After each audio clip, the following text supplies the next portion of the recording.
बाथौ बिबुंसा नायगिरि बिथांमोननिसिम मोनसे गोजोनथाव एबा बाखनायथाव ब्रेकिं निउज लाना फैदों। बे रादाबानो जादों सनितपुर जिल्लानि सिङाव थानाय सोनाब तेजपुर बियाबनि बान्दरबारि गामिया 2020 मायथाइनि 25 आगस्ट खालारखालि सिगांनि संकरियान धोरोमखौ नागारना बर'नि आंगो बाथौ धोरोमखौ अराय समनि थाखाय बजबना लायो बान्दरबारि गामिनि रायजो राजाफोरा।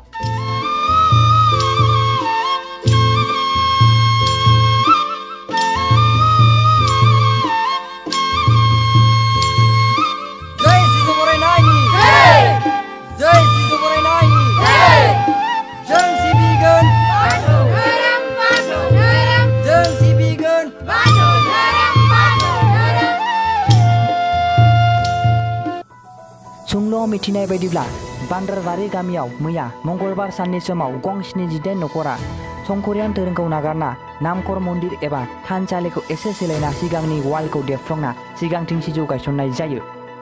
जिल्ला गौथुमनि बिबानगिरिफोरजों लोगोसे तेलामारा आरो थिगाजुलि बियाबनि माखासे रायजो राजाफोरखौ बाहागो लानाय नुनो मोन्दों।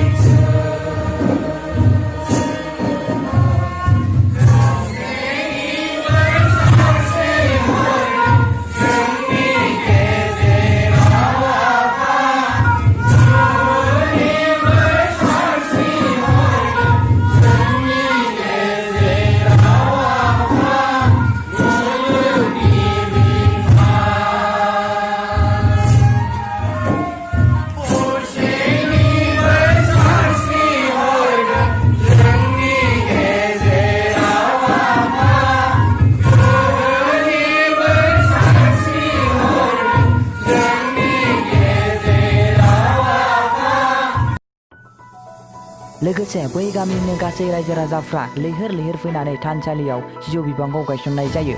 बे हाबाफारिखौ गाजा गोमजायै खुंफुंनाय जादों होनना मिथिना मोन्दों। केमेरा पार्सन उदय वारी, रिपर्टार दैमालु दैमारी, उदालगुरि, बिटिआर, आसाम।